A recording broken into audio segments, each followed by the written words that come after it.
Hello and welcome back to our show. Today we're going to have a little chat about weaning and teething. I had a pretty rough night. I'm very tired. I'm so, like I say all the time, I'm so sorry. I'm so sorry. I'm so sorry. Do you know what? It hasn't been as bad as it has been. Yeah. She's actually been sleeping much better, so in the grand schemes of things. But there was a point where she was just awake from about 4:30. Connor went in and she was started screaming, and he was like, "What the hell's going on?" She's not done that. No, in ages. So I went in because I'm trying not to feed her overnight as much, trying to wean her off that to a degree, and I ended up just sod this. I'm so tired. Put her on the boob, and but she was wide awake. She was rolling and chewing on my finger. So clearly, there's some teething going on. Oh God, has she got any teeth yet? No, she's been teething since she was 3 months old. I'm like, come on already. How old is she now? She's just turned 9 months old. 9 months and no teeth. And no teeth. Yeah, but Mila didn't have any teeth until she was 10 months old. What? Yeah, I thought it was. All right, your babies came out with teeth. Yeah, they basically did. Yeah, but I was like, yeah, George was 4 months old when his first, the bottom tooth came through. I remember everyone being like, "Oh, is he teething?" And I was like, "Don't be silly." That's not. And then I was like, "Oh my God." Well, it's really hard because you don't know.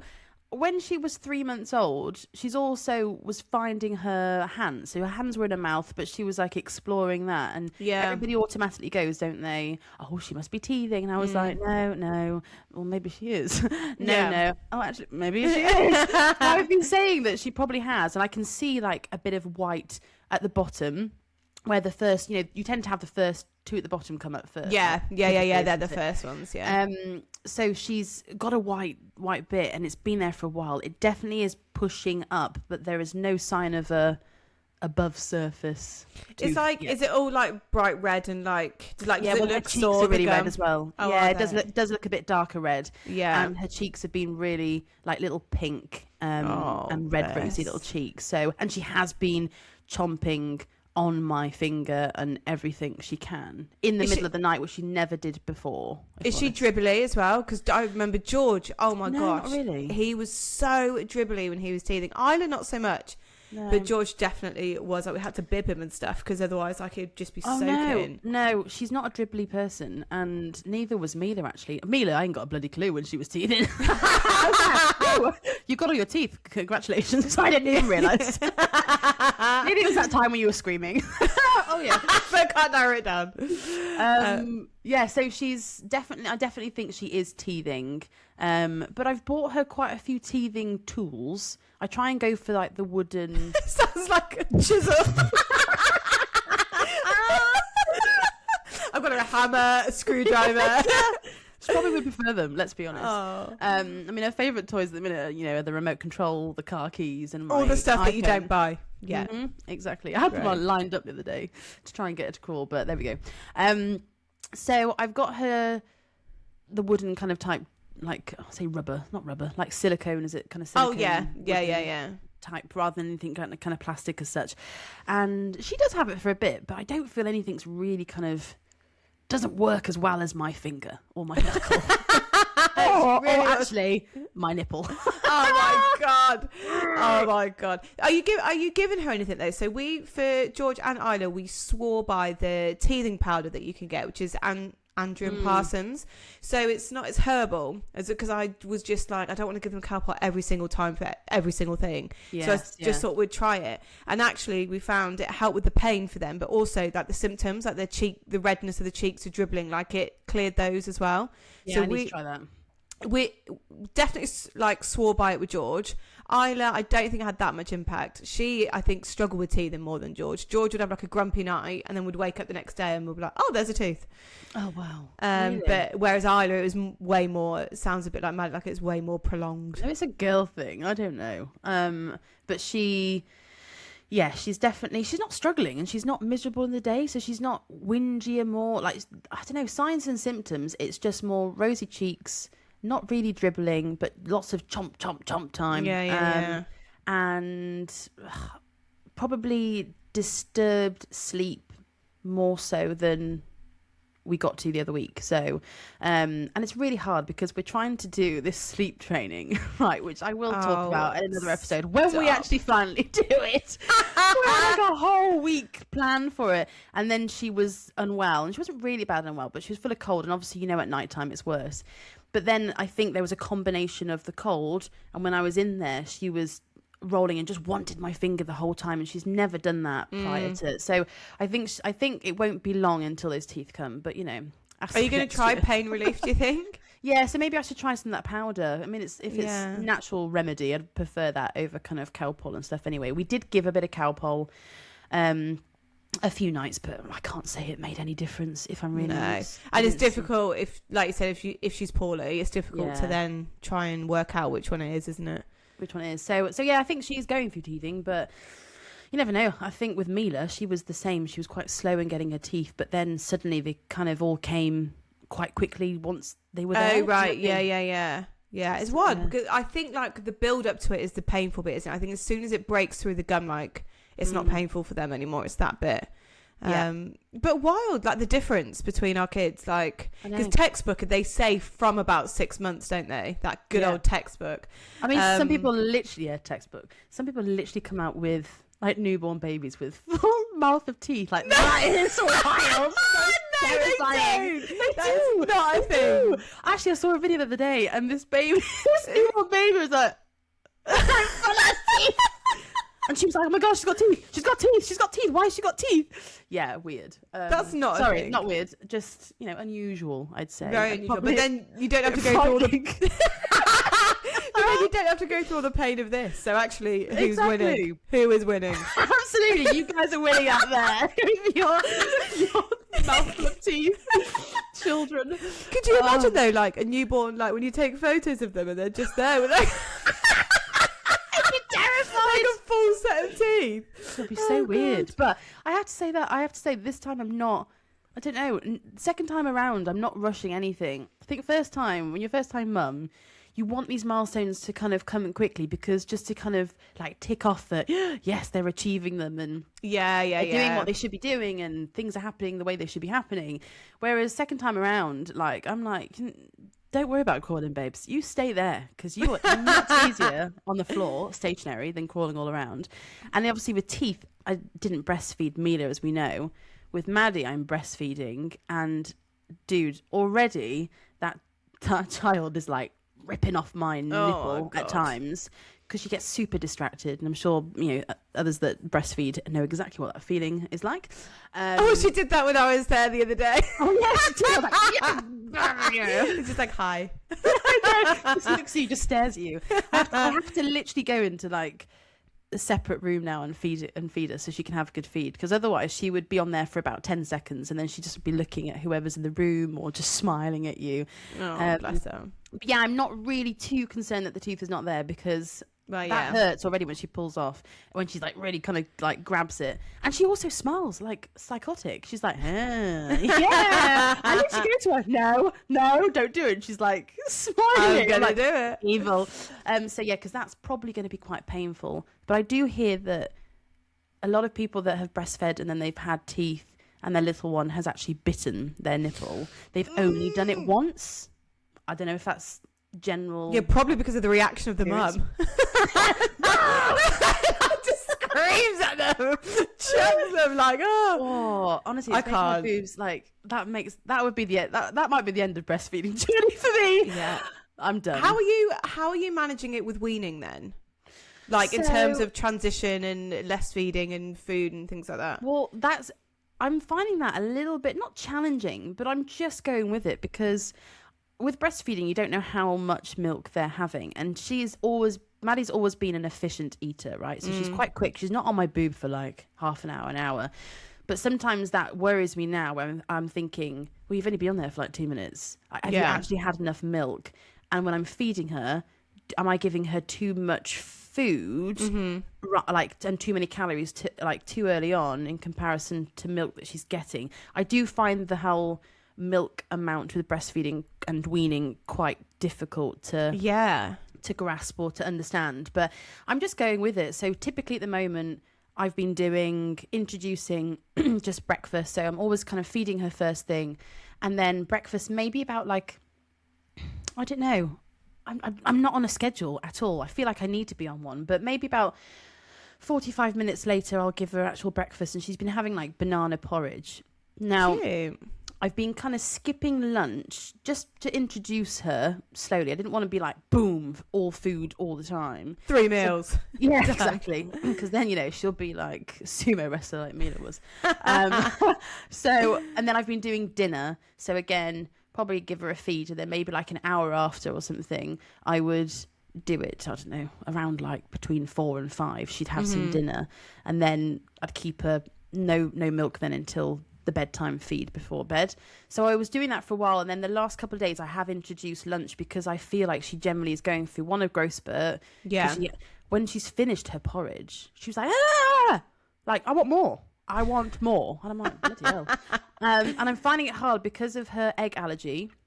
Now, my whole plan was to be like baby-led weaning and make all these muffins and all these fritters. Be careful. I know. But now I feel like, I don't know, lots of finger food stuff. I feel I've got no idea what to make her because of the egg. Even though there's loads of recipes without egg in them. But I feel like my plan has gone. So I have just a nothing. I said this time, I'm not going to be a pouch queen. How's that going for you? That girl is on pouches every day of her life. Because it's just, I'm not going to lie, it's convenient and easy. Of course and it is. I feel like there's quite a lot of stuff in there for her to eat that's, I don't know, vegetable-wise, etc. So, yeah, I mean, it's going, but I think it could be going better. I feel I need a bit more confidence with weaning, whereas I look at you and I feel like you smash weaning. Like, I feel like you probably really enjoyed weaning. That person that, makes everything in the freezer. I'm still that person. I'm so sorry. Yeah. It was so good. Do you know what, though? It's because George was lockdown, baby, wasn't he? So there was literally nothing to do. So, like, when we first started... Banana cake. Well, yeah. Mate, I made some banana bread the other day. Shut up. Yeah, I know. Banana bread. Sorry, banana bread. Banana bread. But because there was nothing else to do, for me, it was like, do I spend £2.50 on a pouch, or do I just boil up some carrots and puree them? Like, do you know what I mean? Yes, and because we couldn't leave the house, it was like, I'll go with the carrots. Yeah. So I think cheaper. I just started with that. And then obviously when you make a batch of food, because they don't eat, like when you first start weaning, they don't eat a lot of it. I was like, well, I'm just going to freeze it because then I don't have to make it again. Okay then. But on that, so we did start with that. So we pureed just some vegetables. I think it was just potatoes, carrots, and maybe a bit of broccoli, right? But when we pureed it, I mean, it's quite dry. Like there's not... I mean, she had it, but she wasn't bothered. Like the consistency of the pouches is a bit more, not runnier, but it's a bit more smoother. And this was really dry. And Connor said, can we get some form of gravy? Because you can't give normal gravy because of the salt intake, things like that. I suppose if you're having pre-boiled one. So I don't know. Is there any tips for that? Did you find? I used to use cow's milk. With the vegetables? Yeah, to make it smooth. Oh. So I would, just like a drop, obviously just keep adding until, but it would make it not creamy, that's the wrong word, but it would definitely loosen it. So consistency. Yeah, so it was running like the pouches because that's how I started with all of them. Never even I have 2 children. Yeah. Because you can have cow's milk now in food, isn't? Yes, when you're cooking. Yeah. And it doesn't matter that so when you're adding the milk, you're not kind of defrosting it, adding it, you're warming it up onto you, so I suppose you are technically cooking it a bit, the milk. Yeah but I did it during the cooking process. Oh, okay. So like as I was doing it, because that makes sense, Kelly. I'm so tired. Yes, but make sure it's the full fat cow's milk as well, because when they start having milk, it should be the full fat one. But also that is creamier. Like if you were to use the skimmed one, I don't think it would be as good anyway. Might as well not bother. No, we have a milkman now with oh my god, that's so cute. Milk. I know. Yeah. Supporting the farms and all that. Love that.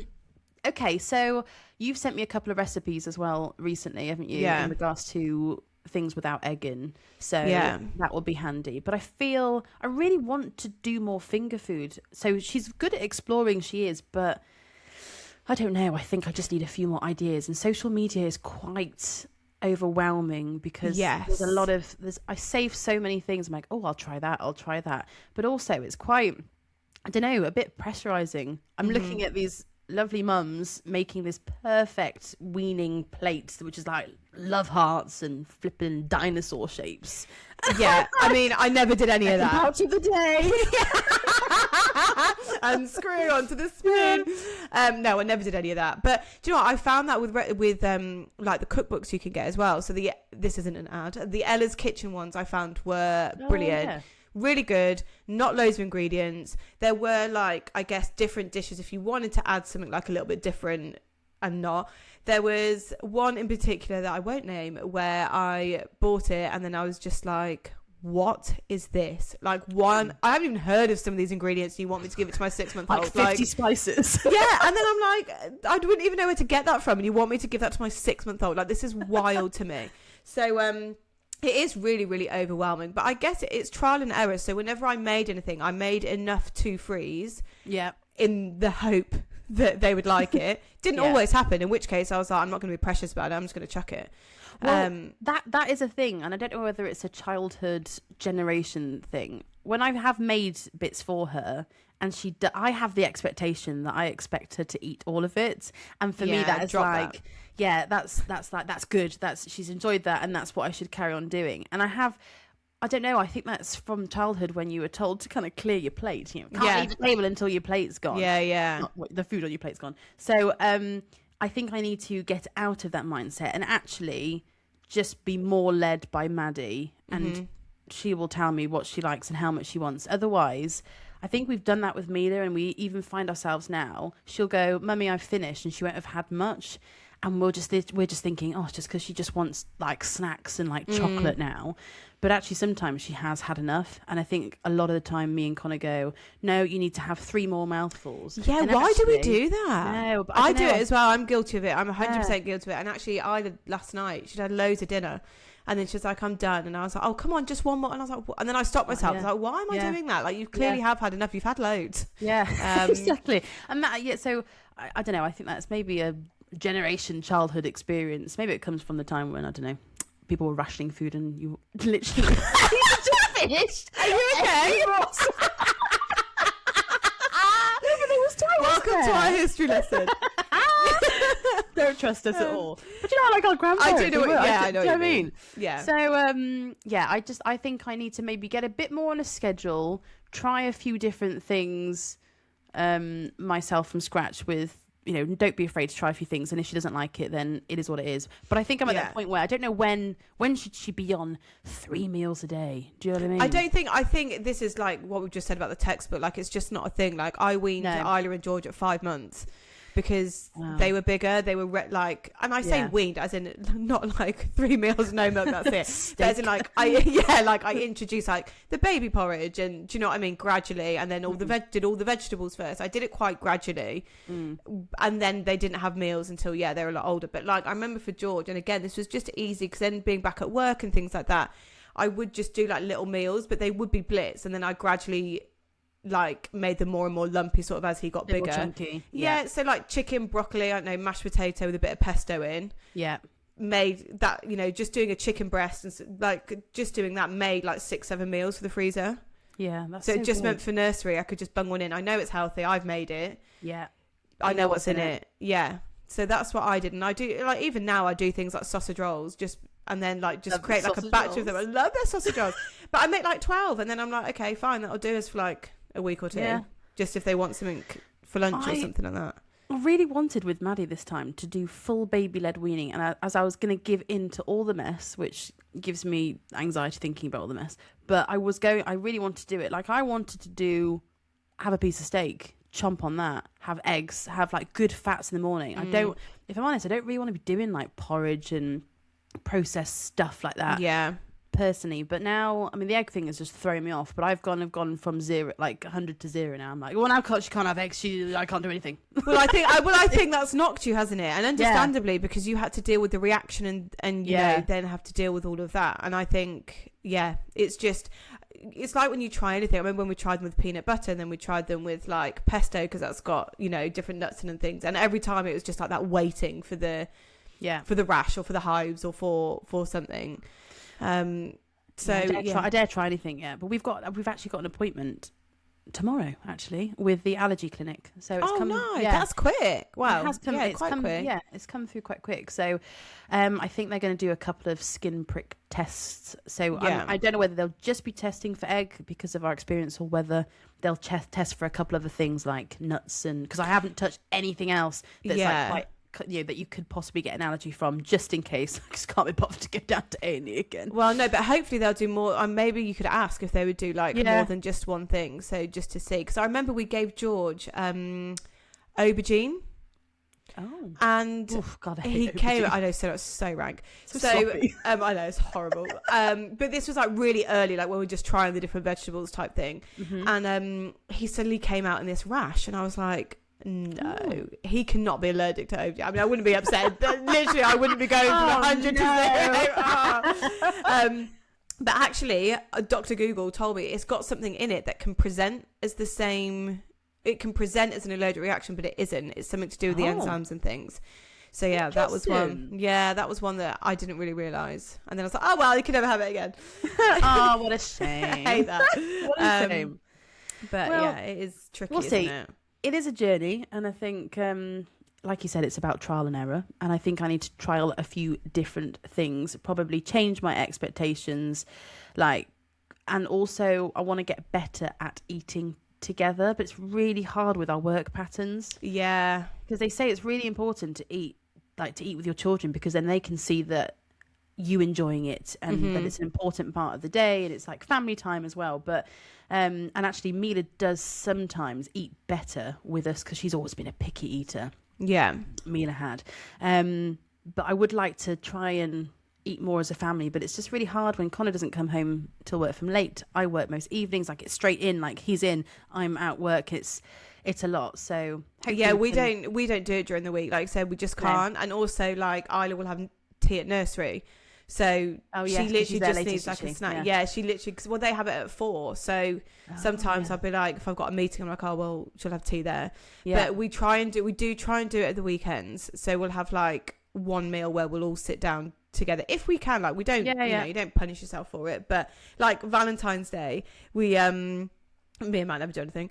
Welcome to married life. And we it was a woman at work was like, oh, we always just have like a big, like we just have a family meal. We all sit down together and we just make it. We did that. We had like lasagna, you know. Yeah, of course you did. Oh, I love that. The lasagna. So we just cooked like a full-on roast. It's almost like a Christmas dinner, like pigs in blankets, cauliflower cheese, like all of that. Oh, nice. And then I put like candles on the table. There were flowers, and then we all just like sat down. We did like a little cheers to Love Day. And that's so cute. I was like, this is my favourite Valentine's Day. And Matt's like, cheers, mate. All the effort I used to make. But yeah, it was just really nice. And we do try and do it, because I think it makes a difference then when you go out. Yes. If they're used to sitting down, used to eating and things like that with you. I think we've noticed a massive difference when we go out. Albeit, we definitely need to change our chair situation, because Mila's just on the dining chair. Oh, gosh.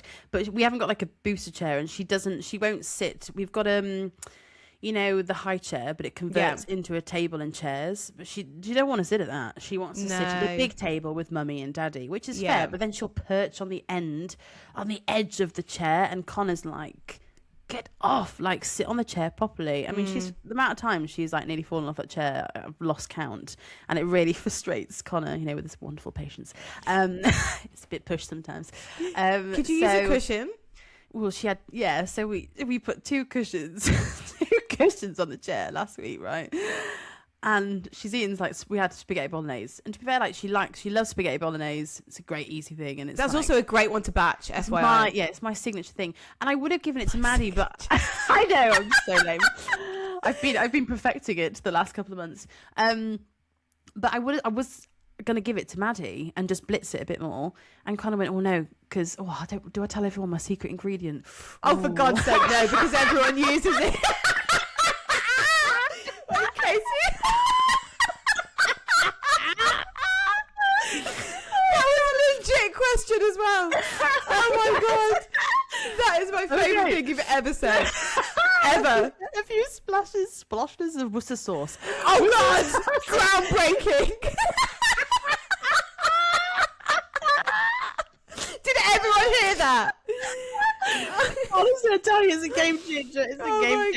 that no one knows. No, everyone keeps asking. Are you Italian? Hey, what's the recipe? Yeah, maybe in another life. So anyway, Connor went, oh, I don't think she can have that because Worcester sauce has got... Dr. Google said Worcester sauce has got salt intake, like a strong salt intake. Which I don't but you're only doing a few splashes. It's not swimming in it. Oh, God. You know what? I don't know what's happened to me. My common sense has just gone out of the window. I feel like Connor is taking advantage of that. You're like, oh, that's right. Those three drops of Worcester sauce are going to absolutely take her over the edge. I would have been, it's like second child. I'd be like, oh, no, she'd be fine. Like she would be fine. Yeah. And then, but Connor is quite particular, and I get it. He wants to do the right things, right? So maybe because that's a really easy one, and I know she would eat spaghetti bolognese. How many splashes do you put in? Oh, I don't know. I just feel it. I feel it out.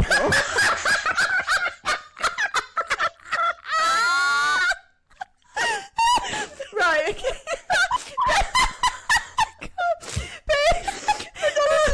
I just feel it out. Thinking, no, Jenna, let's just calm it down.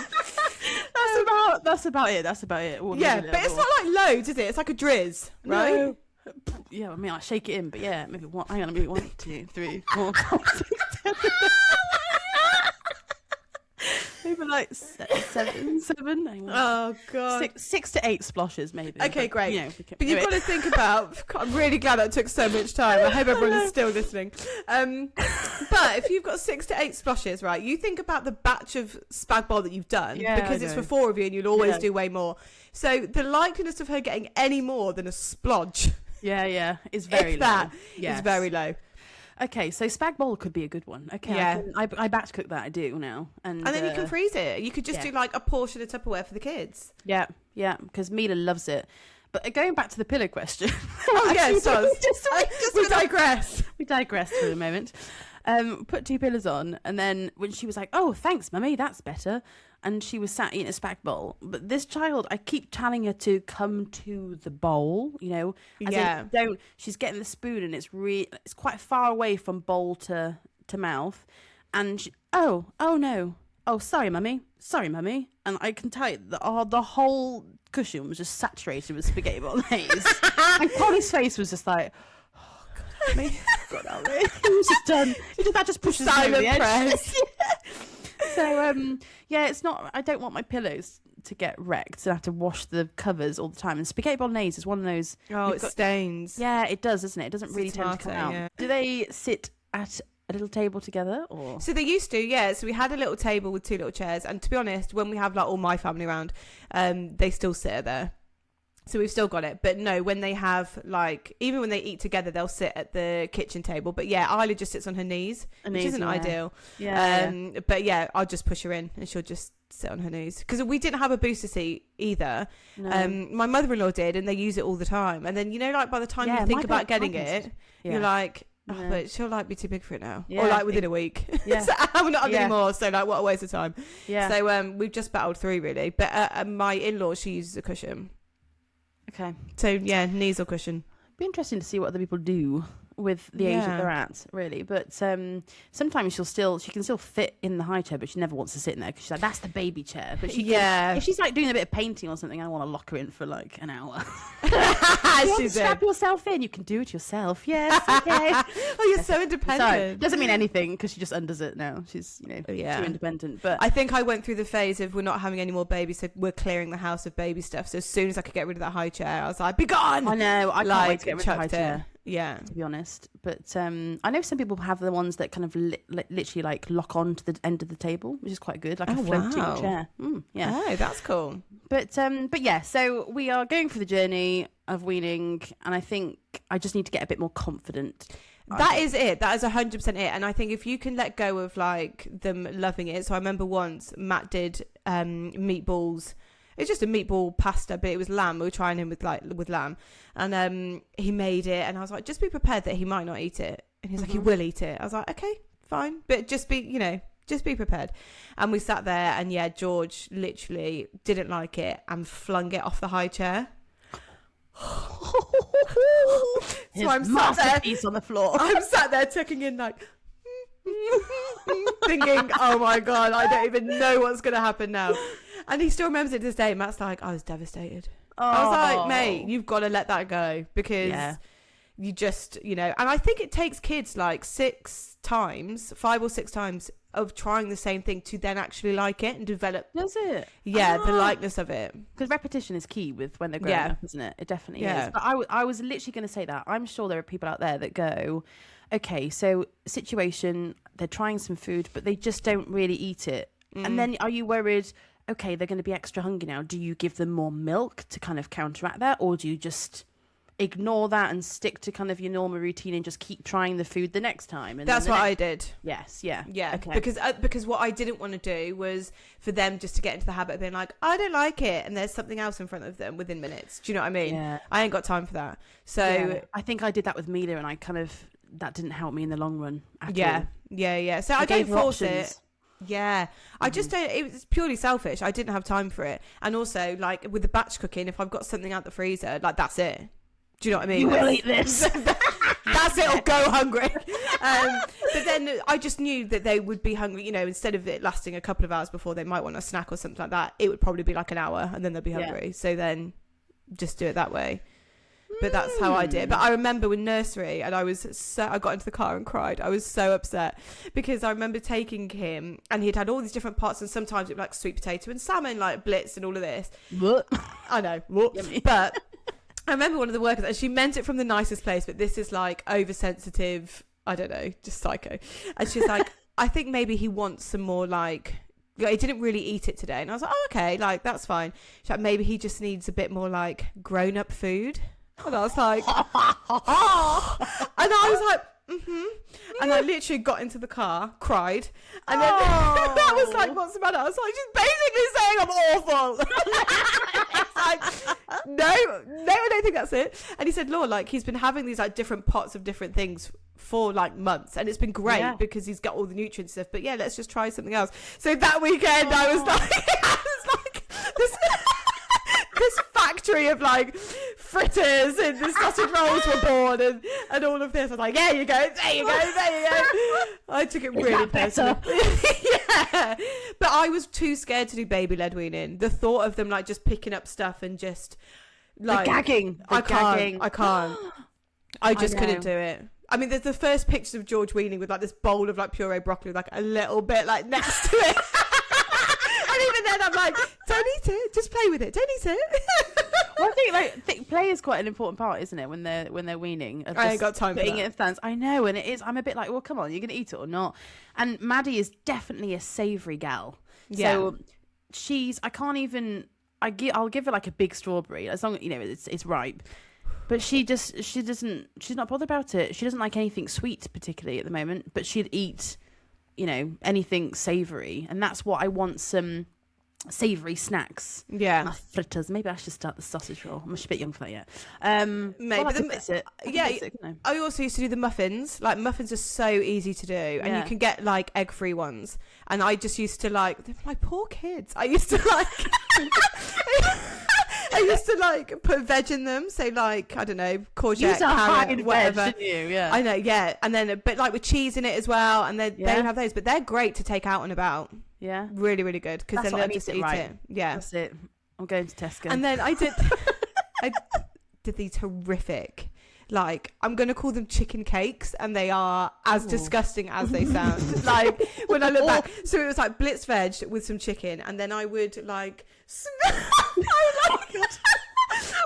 it together and then like fry it. Oh, no, that doesn't sound too bad. Awful. But then I knew it was almost like a roast dinner we had, like in the form of like a patty type cake thing. Awful. But Matt reminded me the other day, I remember those awful things you used to make. Yes, I do. Yes, I do. Oh God, the things we put our children through, eh? I know. The things we do. But yeah, it's ongoing. Well, I'll keep sending you recipes, babes. Please do. If anyone's got any great egg-free recipes out there, then please let me know. That'll be useful. Oh yeah, drop it into the inbox. So we'll share them because there'll be loads of others that are going through that as well. Yes, and then it's tricky because, like you said, do you then try it with it being really cooked in like a cake, or do you know what I mean, something like that? But obviously the nerves and that'd be worth asking them tomorrow maybe. Yeah, I'm going to ask a few questions tomorrow and I can report back in the next time. Fabulous. Well, it was joyous chatting to you about... As always. I'm going to go buy some more Worcester sauce. I'm going to go make some chicken cakes. But thank you so much for listening, everyone, and we will be back soon. Take care. Bye.